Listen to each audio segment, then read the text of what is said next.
Coming up on the Milk Check.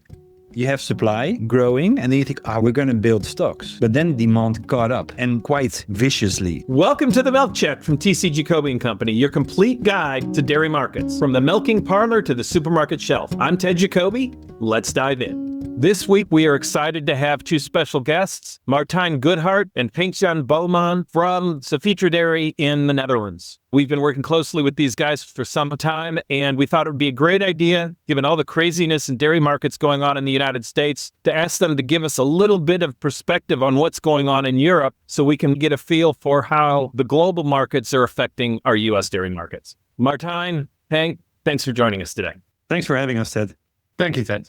I feel like what's going on in nonfat right now more has an origin in the U.S., but I also noticed that you guys started to feel that maybe this market was going to be a little bit shorter than we expected over in Europe before we realized it in the U.S. Tell us about the skim milk powder market in Europe and what's been going on the last month. In Europe, we've been overwhelmed by milk production growth since the second half of 2025 due to blue tongue, late calving, second peak, as some of us call it. And that has resulted in good output, and that output needs to go to the commodities. So we've seen butter stocks build up significantly, and everyone assumed that that would mean that the skimmed stocks were also building up, because that's basically the other product you're going to produce when you do butter, right? A few things I think overlooked is like the general protein trend in the world and the demand for protein, both on the whey side as well as on the milk side nowadays. So a lot of protein has ended up in other products than your typical skimmed non-fat production bucket. Adding to that, Europe has been the most competitive source on the world market for a long time.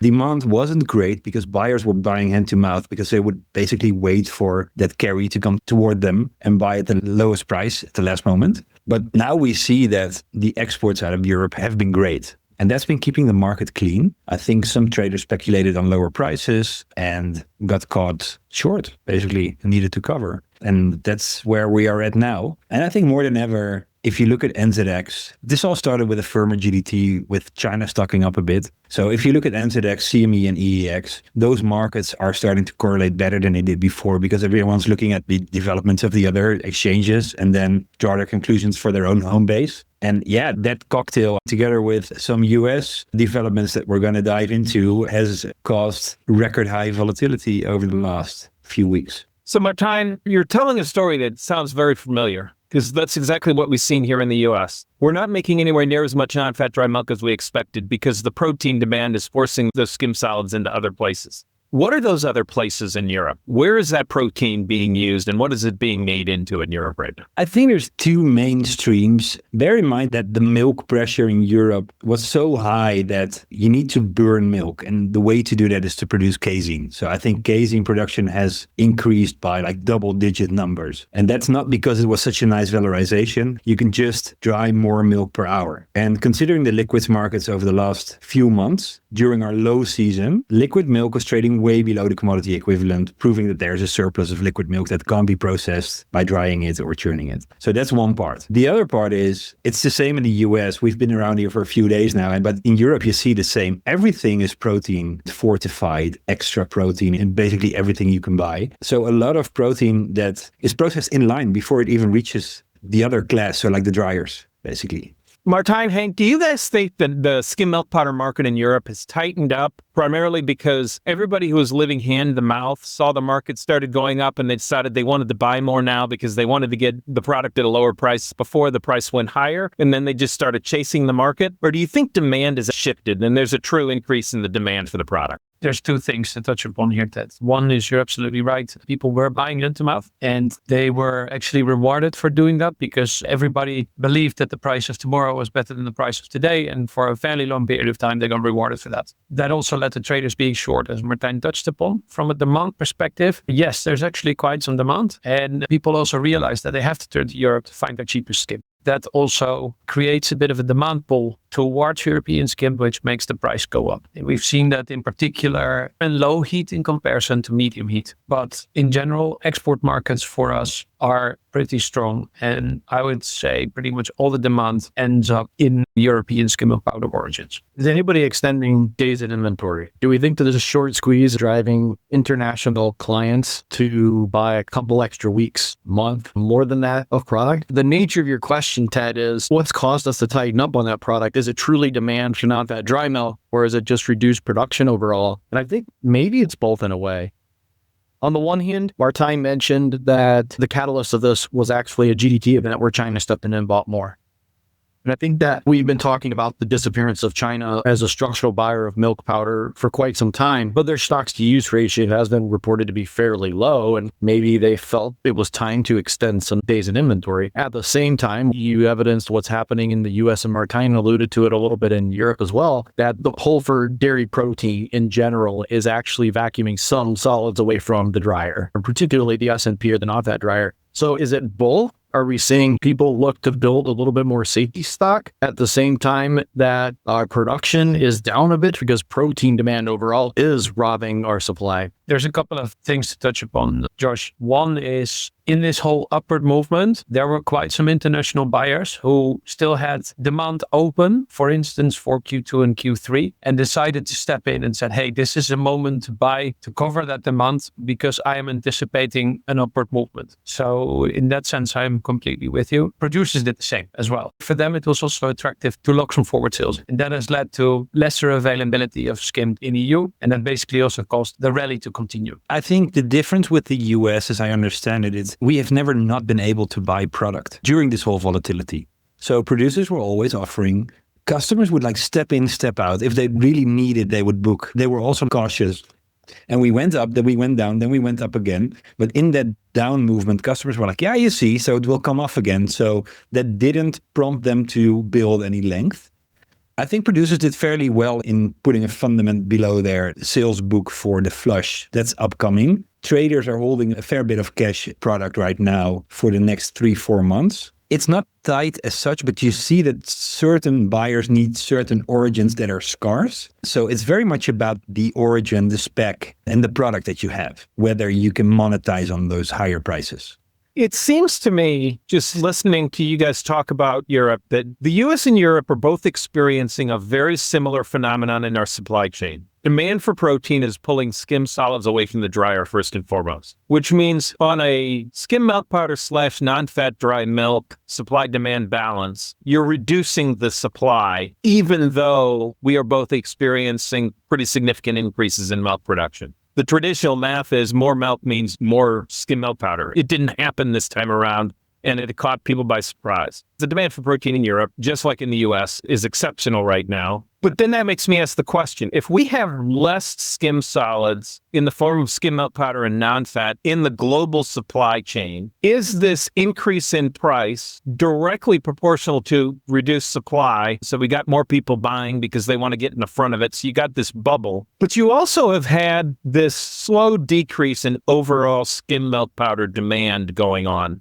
like a slow creep every year. I'm not sure if it's about 1%, but we've all kind of felt it, that the global demand for skim milk powder has been just slowly weakening. But this sudden supply crunch was a bigger issue than the slow decrease in demand, and it caused this price bubble that's just going to take some time to work itself out. And if the protein continues to take the skim solids away from the dryers, it may be a really long time before it works itself out. Q4 of global S&P export has been very strong, but Q3 and Q2 were relatively weak. I'd have to look at how the balance looks at the end of the year. Also, the export figures have been more volatile than before. So I think everyone thought like, okay, demand is sluggish. We have so much milk in the US. We have so much milk in Europe. New Zealand season is looking good. So in your mind, you extrapolate that demand. Then you have supply growing, and then you think, we're going to build stocks. But then demand caught up, and quite viciously. So that's the thing I think people underestimated. We're in a situation where we don't see any old stocks or inventories building up. I want to throw 3 thoughts out. On the first hand, we know our global milk supply is year over year up significantly on a solids basis. Protein and fat are up significantly. We're talking about the overflow valve, the powder stocks not being very robust, and that on the end user level globally, people didn't have a lot of additional days in inventory. So that would suggest on one hand, maybe we need all this milk. Maybe we need it. Demand for protein and other products is up enough that we need all this milk. But then on the other hand, I think there's probably two things that we need to be careful that we don't overreact to. There's seasonality in our products. We know that the Northern Hemisphere heavy milk production season is upon us. We started in California. We're going to continue to see our daily milk volumes increase seasonally in the US as we get into the second quarter. Another thing that I'm wondering, being you guys with more international trade experience coming out of Europe, is buying seasonality. So Ramadan every year moves up a little bit. Chinese New Year, there's usually a surge leading up to it. And it's gotten to the point where that was almost a collision with the traditional holiday season of December. Is it possible that we just robbed demand from the first quarter and everyone tried to get in front of some of that demand in the late third and early fourth quarter, and that we're about to go into a unique seasonal period where customers have now gotten scared, they've extended a few days in inventory, the structural demand won't be there at the same time that the Northern Hemisphere flush is upon us?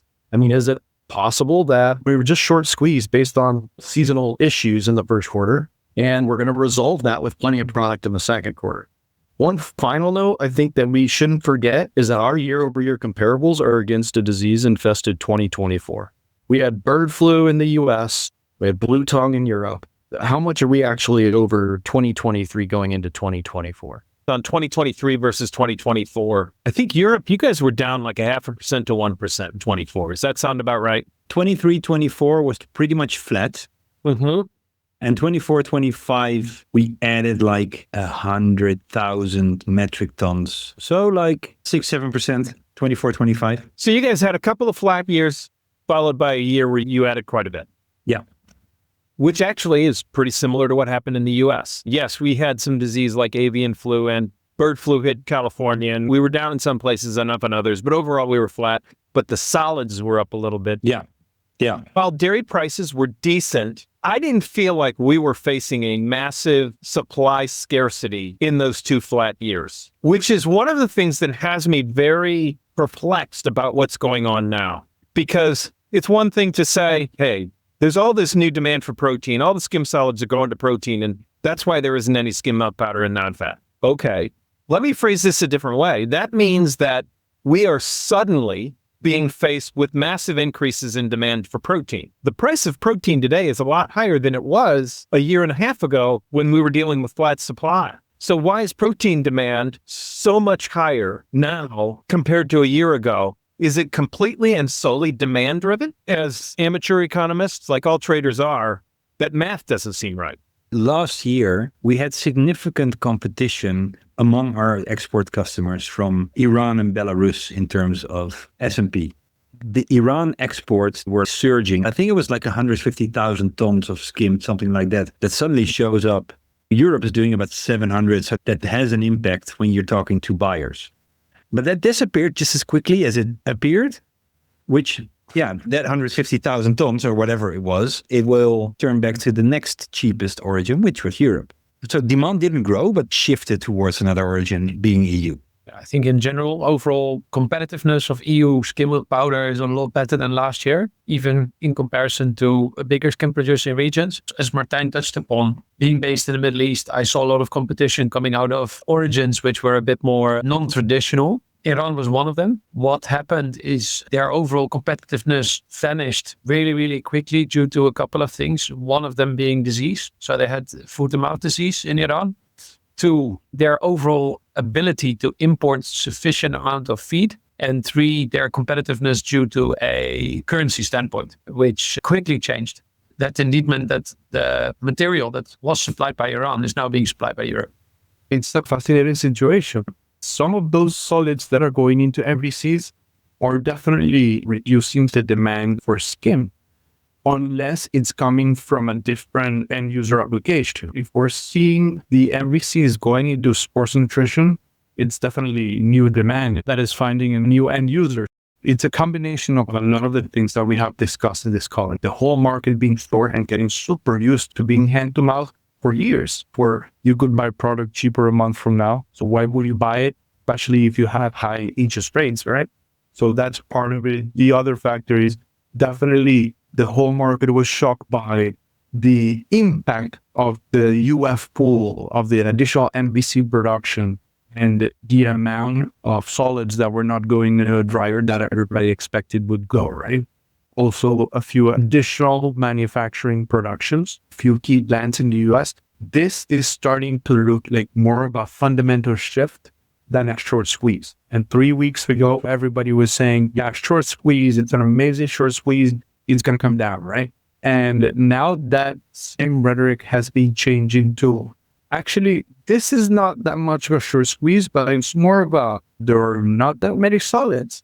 There's a new big plant in Texas. There's a new big plant in New York. There's a lot of solids that are being pulled, and nobody was taking that into account. Everybody was expecting after the bird flu in California, we're simply going to go back to producing the same amount of nonfat that we were producing 2 years ago. And if you look at the data, it's not correct. We also got to give credit to substitution and other things. And what I mean by that is the calf milk replacer industry in the US historically will toggle for the cheapest protein between whey and milk powders. For sure, we're seeing that appetite pick up for non-fat dry milk right now. Whereas 2 years ago, there was a lot of WPC 34 on the market. All of that's gone because of the whey movement.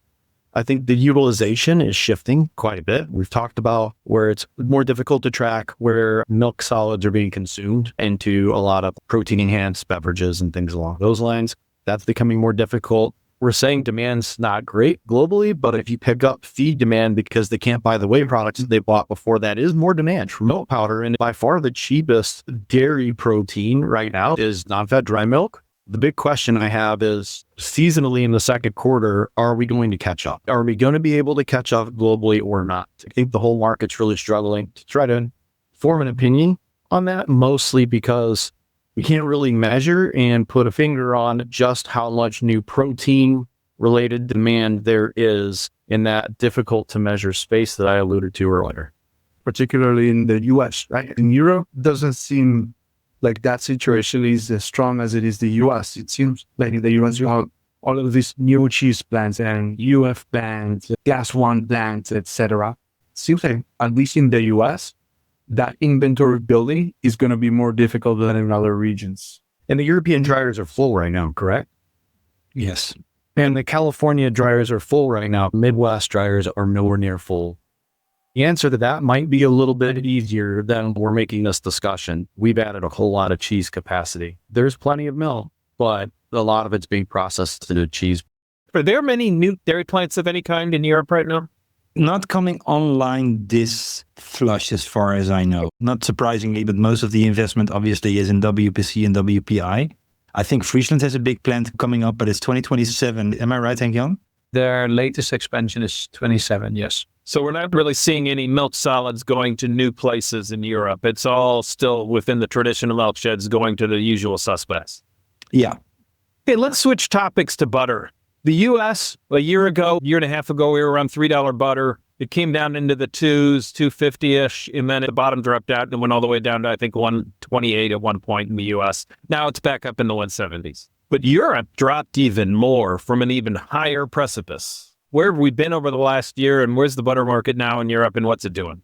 Yeah, well, butter was the main driver of the volatility that we see right now because €7 butter prices, the fat in the milk would already pay an above break-even price to farmers, and then your skim return is just bonus, right? Friesland just released their yearly report, and they've been paying like, I think, 56 cents on average, which is, well, it's a bit debatable, but I would say at least 16 cents above break-even, and then they get even a bit more profit share. There's like sparked that extra milk output because every liter you produce is making you money as a farmer. You want to get your components up, you want to squeeze the maximum out of the milk. That's how we ended up in this situation and the vicious correction at the other end of it that we've seen. We've seen inventories build up, and anecdotally, we also hear that all the chilled storage is full. That's still the case. Those stocks haven't disappeared. And also we've imported quite a bit when the spread with the US and before New Zealand was significant enough to do so. That product is arriving now. and that adds to the supply pressure. However, that market has been stable for the last few months. I would say it's been volatile, but we're at the same levels than 1.5, 2 months ago. So that also shows that price correction ultimately also triggers extra demand. It's an elastic product, especially on the consumer side. However, it's also kept in terms of upside because those stocks are there. The liquid equivalent, cream. If you would buy cream today, you'd make it into butter, you'd be like at $3.30, $3.40 cost price, where the market is trading at $4.20, $4.30. So there's like €1,000 So gap. the multiples in cream are low. It has been like this during our whole down season, which is very atypical. You could argue that that multiple is only going to weaken because milk starts flowing. The main discussion we have is like, is all that bearishness already priced in? And have we hit the bottom? Have we hit a level at which people are happy to buy? Or is there more to come? So you guys aren't really seeing much upwardness in the butter market in Europe right now. No. If you look from a, let's say, traditional supply and demand theory, we have record high stocks, and record high stocks, they basically kill any prolonged upside to a market, I would say, until you work through it. What about the cheese market in Europe? Is the cheese market high or low right now, and how's it acting? It's surprisingly tight. You would think that, especially over the past few years, quite some capacity has been added to the European landscape. You would reckon that this extra milk would flow into the cheese plants, and you can't find demand for it, so you'd have to move your cheese and you'd see supply pressure from producers. But the opposite is true, actually. The cheese that's supplied is very fresh, within the range of what you can supply. It's on the fresher side. That indicates that there are no older stocks or backlog in terms of supply. I think producers have done a good job in capturing those moments when they were competitive on the world market by getting to make cheese disappear out of Europe. And then the last few weeks, there were some production disruptions, some factory outages, and that even caused a bit more tightness in the cheese market. But it has stabilized ever since. It has been stable like butter. We've seen the bottom for now, and it went up a bit. The only thing is that in cheese, there are no inventories. That makes you think that there's more upside in cheese when milk growth starts to slow compared to butter, because there's no inventory holding it back. Why isn't there any inventory? Was Europe doing some really good exporting for a while? Yeah, that's the main reason. Big producers did big sales of Gouda at some point, or mods, when they were competitive, just to keep that supply chain clean. Butter you can freeze, carry if the market pays for cheese. You can only do it on paper, but not in reality. You need to get rid of it. Right. How far out do we think the international cheese buyer is covered right now? Because that was a big topic coming into the first quarter, is how much of the cheese business, particularly in contestable markets, did Europe win away from the U.S.? Ted, correct me if I'm wrong, but our exports have been fine, haven't they? Our exports have been fine. That's actually a good way to put it. We experienced a real nice pop in exports last year, and I would say this year, second half of Q4 into Q1, we've experienced exports that were relatively similar to last year, maybe a hair behind. I think we'll start seeing those numbers soon, but I wouldn't be surprised that when we finally see January export numbers, we're down like 5% versus last year, when last year was a really, really, really good number. I'd almost say down 5% is unexpectedly good relative to how good it was last year. Josh, coming back to your coverage question, I think both our markets have seen massive carries right over the last few months. So that's not a very interesting structure for buyers to cover long. Our market was trading like spot plus 2 months maximum, and producers would only make big sales if they have the product already, if they feel it already a little. So I would suggest that cheese buyers in Europe as well as around the world are relatively shortly covered, just the same as with non-fat. Yeah, I see the same in my export markets, where basically all the inquiries we are getting for cheese are relatively close to home. So maybe 1, maximum 2 months out from a shipment perspective. So Ted, are you interpreting this though that the pressure is going to be on more so in the U.S. to win that business going into the second quarter based on what you just heard from our European friends? How are you digesting this discussion? That's a great question. I would say yes, but price action makes me wonder if the U.S. is trying to price itself out of this market. Take cheddar, for example. EU is about $300 per ton elevated over U.S. So in certain applications, such as processed cheese, I think by default, the U.S. will win that export business. Even at current futures prices for April and May of $1.80, a little bit of a different story, but that also depends on the outcome of European flush and the effect of that flush on cheddar pricing in Europe. I would agree with you that about 3 weeks ago, we were cheaper. But after this rally, I don't know if that's still true. The point Ted's driving home right now is the big carry in the class 3 cheese markets in the U.S. Your concern is pricing out the second quarter. That's exactly right. I'm concerned we're in the middle of pricing ourselves out of the market. Are we putting ourselves in a spot where we're the best priced cheese product? We know out of the U.S., our daily milk volumes are going to increase. We know that a lot of that milk's going to go into cheese.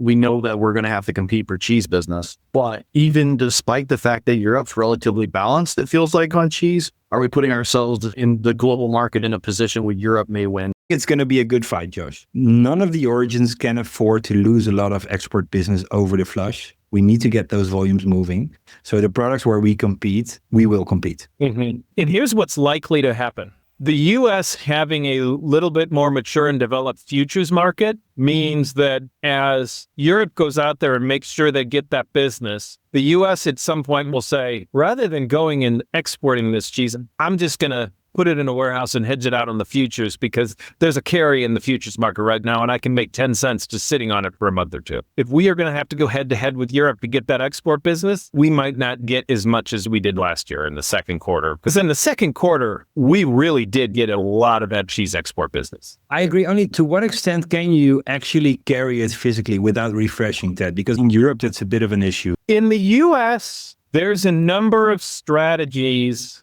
a lot of it being rolling your inventory. So you take your working inventory and you just start rolling it because I don't think there's a huge difference between 30-day-old cheddar and 90-day-old cheddar to a lot of people. There are strategies to manage through higher inventory levels. But at a certain point, even that working inventory carry, it starts to max out, the warehouses start to get full, and then they just got to sell it. Right. What's interesting is I think that a lot of people went into 2026 thinking we've got to make sure we got a hold for this cheese because there's a lot more cheese and the U.S. market demand is not that great. It's very flat. And so if we're going to make 4 or 5% more cheese, we're just going to have to export it. Yeah. And so we weren't even looking at that equation. But I think what's happened in the last month with this volatility in the market, it's going to have the inverse effect of getting everybody to actually sit on that cheese and keep it at home. And you'd think it would be the opposite. But no, I think we're going to end up bringing more cheese home and letting you win some of those battles. Ted, can we talk a minute about the milk production outlook in both regions and how that's shifted a bit over the past month or two? I'll start within the U.S. We generally believe that the margins have not been squeezed to a point where we're going to see a massive supply response, a negative supply response in the U.S. for the foreseeable future. And the bounce off the bottom, if anything, we may be back into a place where we're encouraging more production.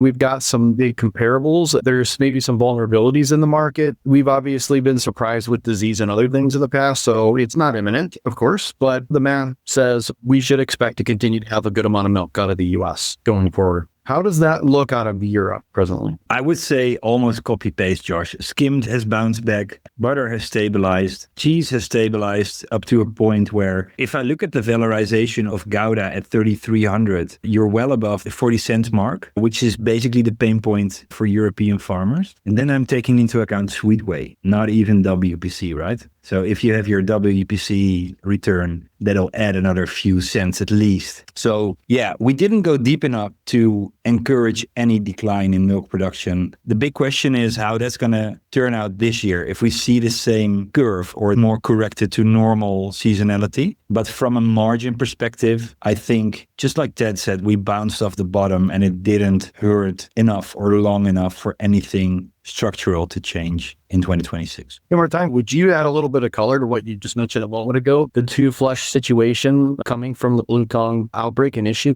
In early 2025 in Europe, there were cases of blue tongue and that spread quite quickly across Western Europe. Spring started early, temperatures went up and mosquitoes that spread the virus sting cows and then they get infected. It has an effect on calving. A lot of calves are not born in the right way. And also the cows, the output goes down and it's harder to get them pregnant. So some cows, they first had to get over the blue tongue disease before they would start to calve. Some cows would calve late. And that means that the milk also starts flowing late, where you typically see a peak in March, April, and then in Eastern Europe, it's a bit later. But now you've seen a similar peak because margins were good, but a longer plateau at that level as well. Those cows get dried off later as well. So are they going to calve later again? Or is it like maybe some like refreshing of cows in the system and the new ones will be set up according to the normal season? It's a big Question mark. We don't know. Even the co-ops are struggling with that. So you could have a flush that does not hit the peak. It usually does, but it's just longer. Yeah, if it's the same as last year, that's what's going to happen. If we somehow move back to a normal seasonal pattern, then you'll see a higher peak than last year, but a bigger decline in the second half of the year. If we're talking about demand being okay and large amounts of milk in both Europe and the US likely to continue, is there anywhere in the world that is suffering on their milk production? Do any of us have an idea of what's going on with milk production in China? I think margins there are low. It's been flat until now, the output, but it's hard to get consistent numbers from China.